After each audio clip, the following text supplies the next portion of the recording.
Bonjour à tous, on est ravis d'être là ce matin. Quand Vangelis nous a demandé de venir et de parler du lifestyle, on va évidemment en parler, mais ça nous semblait essentiel aussi. Vous avez posé beaucoup de questions sur finalement Accor a lancé le lifestyle en 2017. Quels bénéfices Accor en a, quelle synergie on a pu créer, comment Accor a pu bénéficier un peu de cette expertise lifestyle. L'idée pendant ces 25 minutes, c'est qu'on rentre dedans ensemble, qu'on vous présente le lifestyle, qu'on vous présente un peu où on en est. Ennismore bouge un peu en ce moment, on pourra en parler aussi, et puis qu'on voit un peu les synergies qui existent avec le groupe Accor et avec Yann. Mais avant ça, je pense qu'il est essentiel, parce qu'on est quand même, voilà, il faut qu'on se réveille un peu. On va vous présenter une petite vidéo pour vous mettre un peu de bonne humeur. On vous invite à danser si vous voulez. Everybody's into it.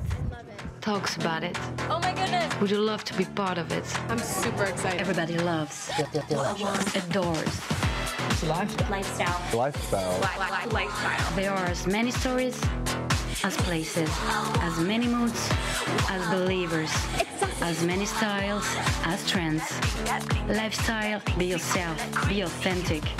It's really fun. Lifestyle challenges. Let's party. Dare to be different. Accor Lifestyle's portfolio. It's not just about design. I'm just gonna get into it. It's about people. It's local, social, creative, curated. It's about sharing, daring, being together. Soul, spirits and minds. Feel the connection. Be connected. Day and night. It's not a matter of age. All stars. Stay ahead. Don't listen. Celebrate every life. Et voilà, super, ça met de bonne humeur quand même. Alors, donc quand on reprend, oui, ça met de bonne humeur. Quand on reprend un petit peu le lifestyle, ce qu'on va faire, ce que je vous propose, pendant les 5 prochaines minutes, on va quand même redéfinir un peu ce qu'est le lifestyle, parce que ça veut dire plein de choses et pas grand-chose. Et puis après, on vous expliquera un petit peu ce qu'est Ennismore et comment on trouve des synergies avec le groupe Accor. Et surtout, on va casser ce mythe en fait qu'il y a une cassure nette et précise. Lifestyle, c'est plutôt une tendance qui peut prendre une forme dans des marques, mais qui prend évidemment forme dans des marques existantes et traditionnelles. Super. Première chose, on a, nous, le groupe Accor, maintenant je suis Ennismore, donc je dis on, mais bon, en 2017, quand on a vu arriver une certaine tendance qui était, on l'a vu tout à l'heure, qui était une clientèle, des voyageurs qui voulaient vivre différemment, qui voulaient avoir une approche beaucoup plus locale, beaucoup plus culturelle. Et on s'est aperçu qu'il y avait des petites marques qui arrivaient. Ces petites marques, c'était Mama Shelter, c'était 25 Hours, c'était Mondrian, c'était des personnes comme Jan Schrager qui avaient travaillé sur des nouveaux concepts. Et donc petit à petit, on a compris qu'il y avait une nouvelle tendance qui nous poussait à dire que finalement l'hôtellerie était un hôtel où les personnes venaient dormir, mais surtout c'était un lieu de vie, et ça devenait un lieu de vie. Et donc le principe même, c'était que finalement le principe même du lifestyle, c'est que l'essentiel est dans la restauration et le F&B qui représente plus de 60% du chiffre d'affaires. Et on va le voir après, avec la reprise en ce moment, que ce soit à Paris ou en Allemagne ou en province, notre chiffre d'affaires dans la globalité du lifestyle, on est à plus de 65% du chiffre d'affaires sur la restauration. Donc c'est intéressant en termes d'optimisation de mètres carrés. Alors, on va vous donner les essentiels du lifestyle. Bon, premier essentiel, évidemment, c'est du design. Que ce soit Mama Shelter au début avec Philippe Stark, que ce soit So avec des grands designers, il y a toujours une logique de design derrière. Mais quand je dis design, ce n'est pas uniquement du design. Vous avez aussi des personnes comme des light designers, des sound designers. En fait, c'est une expérience globale qui fait que la première chose, quand vous voulez que votre produit soit un produit un petit peu tendance, évidemment, le design est un élément essentiel. Bon. Ça, ayant dit ça, je n'ai pas dit grand-chose, mais c'est important que vous regardez Hoxton, quand vous regardez 25 Hours, quand vous regardez SLS. Le détail, l'investissement en termes de FF&I est essentiellement sur les parties communes. Les chambres, c'est essentiel, mais essentiellement sur les parties communes. Il y a un axe, un travail essentiel sur la partie commune. Vous l'avez compris, quand vous faites 65% de chiffre d'affaires sur le F&B, la partie commune est essentielle. Donc le design est essentiel. Je vous ai parlé du F&B. Bon, évidemment, le F&B, point essentiel, parce que c'est l'être ensemble, la joie de vivre, mais avec la restauration, c'est aussi l'entertainment. Ça, c'est un point nouveau. Vous savez que moi, j'ai eu la culture où on disait souvent que la restauration, c'était un bien pour un mal, parce qu'on était obligé de le faire, parce que les clients hôteliers avaient besoin nos clients dans les hôtels avaient besoin de se nourrir. Là, c'est l'inverse. Moi, je me considère quasiment plus comme un aubergiste que comme un hôtelier. Mon challenge, notre objectif, c'est vraiment de réussir la restauration. Et quand on dit restauration, c'est aussi l'entertainment. Tous les soirs, dans la grande majorité de ces marques-là, vous avez quelque chose qui se passe. Vous avez soit du live, soit du DJ, soit des spectacles. Par exemple, on vient de lancer le dimanche soir, on vient de lancer le Sunset sur Mama dans tous les Mamas. Ça veut dire quoi? Ça veut dire que vous avez du live band sur le Sunset qui descend à 19h le dimanche soir et on marche plutôt bien sur les rooftops. Donc on essaye de se réinventer comme ça et c'est essentiel à partir du moment où on veut être local. On reviendra sur cette logique locale et c'est essentiel de pouvoir justement créer, animer et dire à nos clients qu'il se passe toujours quelque chose. En tant qu'hôtelier, quand vous dites qu'il se passe toujours quelque chose, ça veut dire que vous avez une ligne d'investissement qui est essentielle, qui dit voilà, j'ai une ligne d'investissement dans mon budget pour cette animation et cet entertainment. Et je vais même plus loin, dans ces marques-là, vous avez des directeurs de l'image et de l'entertainment qui viennent structurer. Là, par exemple, on a tout un plan pour le 14 juillet ou pour le 4 juillet pour la fête américaine, où vous allez avoir des spectacles. Alors, ce n'est pas des spectacles, mais c'est de l'animation. Nous, on part du principe que pour l'être ensemble, pour vivre ensemble, nous, on va accompagner ce moment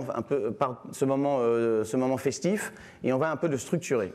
Et ça, c'est dans toutes les marques, que ce soit Joe & Joe en auberge jeunesse jusqu'à SLS, vous aurez toujours une partie animation et une partie entertainment qui se structure. C'est pas simple à faire. Faire ça tous les jours avec la bonne clientèle pour driver du bon business, c'est pas toujours simple. Donc, deuxième chose, F&B. Troisième élément, c'est la communauté. Alors, quand je dis la communauté, c'est difficile à dire, mais nous, on a pris le parti pris chez Accor, maintenant chez Ennismore, d'avoir des marques où il y avait uniquement des fondateurs. Vous prenez Mama, c'est Trigano, 25 heures, c'est Christophe Hoffmann, SBE, c'est Sam Nazarian et Yann Schrager. Et pourquoi des fondateurs? Parce qu'ils apportent des valeurs, ils apportent un état d'esprit, et ces valeurs et cet état d'esprit vont être partagés par la communauté. Et de façon incroyable, une partie de nos employés sont là, dans ces hôtels, dans ces marques, parce qu'il y a ces valeurs-là. On ne va pas rentrer dans les valeurs, il y a plein de valeurs, mais c'est quelque chose qui est essentiel. C'est-à-dire que le parti pris qu'on a eu, on n'a pas voulu créer une logique marketing, et on verra après les conséquences que ça a, mais c'est vraiment basé sur des valeurs d'entrepreneurs et des valeurs quasiment familiales. Quand les Trigano parlent de Mama Shelter, et ils sont beaucoup venus ici, Serge est beaucoup venu ici, c'est vraiment le fondement même des valeurs familiales qui a fait qu'il a créé Mama Shelter. Sur la logique de Mama, Mama c'est l'accueil, c'est la maman, etc. Le shelter c'est l'abri, c'est la bulle de bonheur. Moi je ne vais pas rentrer dans tout le détail, mais et donc toutes ces valeurs-là c'est essentiel. C'est le drapeau blanc à l'entrée parce que la valeur première des Trigano c'est l'égalité et le blanc symbole de l'égalité. En fait, rien n'a été construit dans une logique marketing, tout a été fait de façon naturelle et spontanée. Je vous dis ça parce que du coup ça crée une logique d'appartenance, de fierté d'appartenance, une logique de communauté. À la fois pour la clientèle, c'est quasiment un acte. S'ils vont chez Mama, c'est parce qu'ils s'y retrouvent en termes de valeur. Pour les employés, alors c'est pas toujours simple à gérer, mais ça nous permet aussi d'avoir une attirance plus forte pour les employés. Et évidemment pour les clients, les employés, les clients et les propriétaires. Communauté, voilà, un esprit de communauté, je vais un peu plus vite.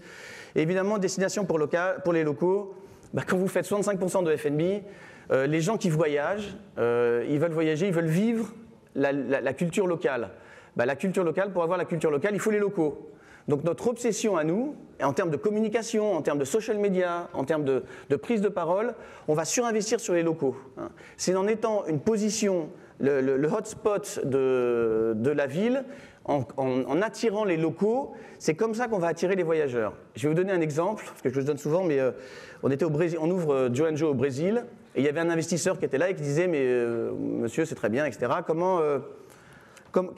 Quel investissement marketing vous allez faire pour Joe & Joe au Brésil? Vous n'êtes pas connu, etc. » Et moi, je lui ai répondu « mais vous n'avez pas bien compris, on ne va pas du tout investir en marketing, parce qu'on n'est pas une société de marketing. On va par contre investir énormément sur la population locale. On va driver les locaux pour qu'ils viennent effectivement au Joe & Joe de Rio. Ça va devenir le hotspot de Rio. Et parce que c'est the place to be, les voyageurs, les backpackers vont venir chez nous parce qu'ils vont vouloir vivre cette expérience-là. QT Hotel, qui n'est pas chez nous, qui est en Australie, c'est exactement ça. C'est d'abord un bar et puis après un hôtel. Donc c'est ça, c'est le travail, être vraiment centré, ancré dans la culture locale et dans le réseau local. Et donc, quand je vous parlais d'aubergistes, c'est ça, c'est connaître, souvent dans l'hôtellerie, nos employés n'habitent pas dans la région où est l'hôtel ou dans le quartier où est l'hôtel, hein, ils voyagent souvent. Nous, c'est important pour nous que nos employés connaissent l'environnement local, connaissent le boulanger, connaissent le boucher, puissent parler, parce qu'on essaye d'être vraiment un produit local pour les locaux. Ça, c'est essentiel. Et c'est ce qui est sûrement le plus dur, parce que derrière, ça veut dire qu'en termes de communication sur la marque, on va revenir, vous avez une communication sur local versus une communication nationale ou internationale. Et on a fait le pari de se dire que c'est en investissement sur le surlocal qu'on va pouvoir attirer les voyageurs. C'est un mode de voyage différent qui va aller chercher justement cette logique locale. Allez, j'accélère un peu parce que... Voilà, donc je vous ai dit, l'importance dans tout ça, c'est effectivement, nous, on a les voyageurs, les locaux et le staff, qui fait que c'est un petit peu nos ambassadeurs qui nous permettent de vivre et de développer et d'exposer ces marques-là. Alors, Ennismore Accor. Ennismore a donc été créé en octobre dernier, qui a été la consolidation d'un certain nombre de marques. Je pense que vous les connaissez, donc je vais aller assez vite. Le principe d'Ennismore, je vous le redis, c'est exactement comme ça qu'on a décidé de prendre des participations dans ces marques-là. C'est d'abord une culture entrepreneuriale. On est une accumulation de sociétés entrepreneuriales. Quand vous les prenez toutes, et tous les fondateurs sont encore là. On a réussi à garder tous nos fondateurs. Moi,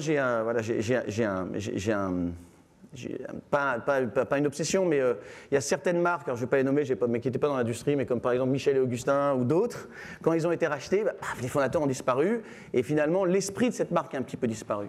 Bon, je ne sais pas bien de donner les marques, mais nous, ce qu'on voulait, c'était vraiment protéger nos valeurs, protéger ses fondateurs, et tous ces fondateurs sont là avec nous, et on a des contrats encore pendant 4 ans avec eux minimum. Donc c'est essentiel pour nous, hein, c'est absolument essentiel.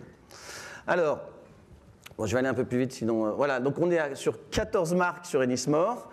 En fait, on a 14 marques, on part du luxe, plutôt américain, avec SLS, Mondrian, Morgan Original, qui est la création d'Ian Schrager. On a après, évidemment, Delano, évidemment. On a le 21C, que vous voyez en haut à gauche, qui est assez étonnant. C'est aussi une marque, c'est aussi un fondateur qui a eu cette idée incroyable aux États-Unis, de se dire finalement dans les sociétés secondaires, dans les villes secondaires, les gens n'ont pas accès à la culture. Et aux États-Unis, il faut aller à New York ou à Los Angeles pour avoir des beaux musées. Et donc lui, il a créé, c'est un collectionneur d'art, il a créé des hôtels-musées. Voilà. Alors c'est un lifestyle particulier qui est l'art. Bon. Et ça fonctionne très bien dans le Kentucky, dans l'Arizona, etc. Ça marche très bien. Donc ça c'est 21C. Vous avez évidemment 25 heures principalement en Allemagne, Joe & Joe pour les auberges de jeunesse, Tribe et Gleneagle en Écosse. Donc 14 marques, il y a 2 marques qui ne sont pas là. Non, il y a une marque qui n'est pas là, qui est Faena, qui est une marque qui a été créée par Alain Faena, encore un fondateur, qui est à Miami et qui est en Argentine et qui marche très bien. 14 marques. Voilà, je vais les citer, je vais aller assez vite, mais donc on a essayé de les structurer un petit peu par positionnement. Alors on n'a pas un positionnement d'étoile ou on n'a pas un positionnement de luxe ou économique. On essaie d'avoir vraiment un positionnement par rapport à ce que représente la marque pour les clients. Voilà, je ne veux pas aller plus loin, sauf si vous avez des questions sur ces marques-là. Et on a évidemment à ces marques-là, on a la restauration. Vous avez vu qu'on va avoir rajouté Rixos pour tout l'inclusive qui a été annoncé hier, et une partie de Paris Society pour tout ce qui va être restauration. Donc vous voyez, quand on donne la parole au lifestyle, ça prend 3/4 du volume. Évidemment, aujourd'hui, c'est des stratégies qui sont fondamentalement différentes. Quand on dit on ne met pas le poids du corps au même endroit, c'est une question de curseur. Évidemment, vous avez une approche qui est beaucoup plus community-based au niveau des marques lifestyle, ce qui ne veut pas dire qu'une approche communautaire, ça exclut une approche communautaire au niveau des hôtels de masse. Aujourd'hui, évidemment, c'est peut-être pas un bon exemple parce que Kendall Jenner, c'est, je pense, un vecteur masse, mais évidemment, Kendall Jenner a été attiré par le Shelter LA pour justement faire une activation sur son lancement de marque, ce qui permet évidemment d'accélérer cette perspective que c'est the place to be. Donc ça a été créé de façon organique sans nécessairement avoir été créé de façon structurée sur une approche de mass market. Donc en fait, on a une approche qui est community-based d'un côté et une approche qui est beaucoup plus mass, sponsorship-based du côté des marques traditionnelles. Évidemment, quand on dit que c'est une question de curseur, les marques traditionnelles du groupe peuvent aussi être lifestylisées. Donc en fait, ça ne devrait pas dire FBNI, ça devrait dire lifestyle brand du côté droit, excusez la petite boulette. En fait, c'est une question de curseur. De penser qu'une marque aujourd'hui, que le lifestyle est le domaine d'une marque, en fait, c'est une énorme erreur. Il y a des hôtels, évidemment, qui ont le lifestyle au centre, et on l'a très bien décrit, hein, le fondateur, l'âme, l'ADN, la communauté qui va avec la marque, quand même une marque de niche et d'attrait très spécifique, d'attrait destination. On a des marques aujourd'hui qui sont traditionnelles, qui vont chercher des éléments de positionnement, des sites qui sont trendy, des sites qui peuvent être très FB&E friendly. Hein. Aujourd'hui, on a des hôtels traditionnels, comme le disait Cédric, qui certes ont 25-30% du pourcentage en revenus en FB&E, mais on a aussi des hôtels, notamment des hôtels comme le nouveau hôtel Megève, qui est aussi presque combiné, co-animé avec Paris Society, avec 2 sites Paris Society devant, qui performent extrêmement bien en activation FB&E. Et donc ces hôtels, c'est une question de segmentation, de positionnement et en fait d'ambition qui drive en fait le choix. Donc rappelez-vous que c'est une question de curseur et de besoin business qui en fait drive la sélection de l'hôtel. Et donc, en fait, nous, souvent, on utilise ce langage de plus en plus, plutôt que de dire lifestyle as an everything. Lifestyle as a brand, c'est clairement le domaine d'Ennismore. Lifestyling of a brand, je pense que c'est le domaine de toutes les personnes dans la salle. Et quand on parle de lifestyling of a brand, nos vecteurs sont évidemment le F, le B et le I, mais il y a un autre vecteur qui a été mentionné par les analyses d'MKG tout à l'heure, qui est de plus en plus fort, c'est ce vecteur wellness. Donc quand on regarde justement les tendances qui en fait se corrèlent très fortement avec une reprise de nos hôtels, on voit très bien que les hôtels qui sont forts en food, en beverage, en entertainment et de plus en plus en wellness tirent l'asset et la valorisation de l'asset et sa croissance de RevPAR vers le haut. Non, là, c'était simplement pour... vous avez vu, Kendall Jenner, c'est 200 millions d'abonnés sur Instagram. Elle est venue chez nous, elle a demandé à venir chez nous. Hein.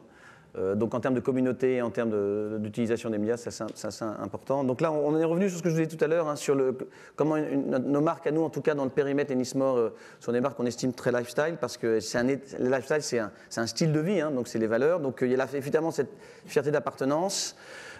Évidemment drivé par le revenu, je vous l'ai dit, hein, 59%, on est à plus de 60% aujourd'hui avec la reprise, surtout quand on a des rooftops, 65% pour Hoxton. On a eu une meilleure résilience pendant la crise, ce qui est assez logique parce qu'on s'appuyait sur les locaux, on avait moins de voyageurs, mais on avait évidemment plus de locaux, donc le FNB nous a protégés quand même un petit peu. Et cette reprise aussi, la reprise actuelle qu'on vit, est une très bonne reprise en hôtellerie, mais on explose en restauration, même si on souffre beaucoup, comme vous, j'imagine, on souffre beaucoup pour le staff, mais on a des très très bons résultats. Et enfin, parce que ce sont des marques qui sont puissantes, ce sont des marques qui sont incarnées par des fondateurs, et je vous parlais de la communauté, on est à 47% en moyenne de booking direct, hein, par rapport à une moyenne dans les hôtels standards de 29%. My friend. Je pense qu'on a quand même couvert énormément de points, donc la clé, je pense que je vais passer là-dessus. En fait, c'est clairement, quand on regarde les efforts et l'inspiration qu'Accor dans les marques d'Ennismore, on voit clairement que dans les marques Accor, il y a des éléments qui commencent à s'intégrer de façon dans les standards de marque. Un élément très clair est cette tendance de la musique chez Ibis. En fait, on a fait de la musique un élément de différenciation de marque chez Ibis qui en fait standardise ce sujet, parce qu'on a quand même des marques qui sont standardisées, qui fonctionnent avec des process, c'est processé, qui est une bonne chose, parfois qui nous empêche d'avoir l'agilité qu'on voudrait, Mais en fait, la force d'une marque standardisée, c'est qu'une fois que le process, les standards sont établis, la marque est capable de déployer assez rapidement. Donc la musique chez Ibis, l'animation locale chez Mercure, cette combinaison d'animation qui devient en fait un vecteur d'activation d'hôtellerie qui est quand même la force d'une marque lifestyle, commence à devenir de plus en plus des standards de marque par segment, ce qui nous permet évidemment de nous inspirer des marques lifestyle et de commencer à vraiment avoir des synergies très importantes entre Accor et Ennismore. D'ailleurs, on a aussi séparé la restauration Ennismore, donc les restaurants du groupe Ennismore sont disponibles aujourd'hui dans les hôtels Accor. Vous n'avez qu'à aller au Pullman à Montparnasse, vous allez trouver un Umami Burger, qui était historiquement des marques qui étaient intégrées chez SBI, et vous avez un Filia, qui est aussi aujourd'hui, qui est présent à Miami, à Dubaï et aujourd'hui à Paris. Et donc en fait, voilà, c'est la force de ces synergies du groupe qui nous permettent en fait d'optimiser la valeur qu'on va chercher chez le portfolio de clients global du marché. Et on voit ici, voilà, sans exploser le timing trop, on voit qu'au fur et à mesure qu'on intègre des concepts qui sont lifestylisés dans des marques traditionnelles, on voit en fait la croissance de la valeur. Ici, on voit le delta entre l'hôtellerie traditionnelle et la croissance de la restauration. On voit clairement en fait que la restauration drive l'hôtellerie vers le haut. En fait, évidemment, on regarde la restauration comme un vecteur de création de valeur. Oui, reste dans le cercle rouge. Clairement, on voit la restauration comme un vecteur de création de valeur, mais c'est un vecteur de création de valeur total. Donc en fait, on regarde la propriété comme un total revenu, et sans la restauration, sans le beverage, sans l'entertainment, clairement, on part en TO et on part en prix moyen. Donc cette détérioration du focus sur la restauration historique nous a fortement, je pense, pénalisé l'industrie. Donc ceci étant dit, je pense que Cédric et moi, on est là ensemble aujourd'hui, en fait, pour vous dire que en fait, c'est un superbe futur devant nous. Les trends sont en notre faveur. On ne se bat pas ensemble. En fait, on s'inspire les uns des autres. Et c'est un super moment de se dire que, voilà, que faisons face au futur ensemble. Et le futur, il est quand même assez friendly. Voilà, merci beaucoup.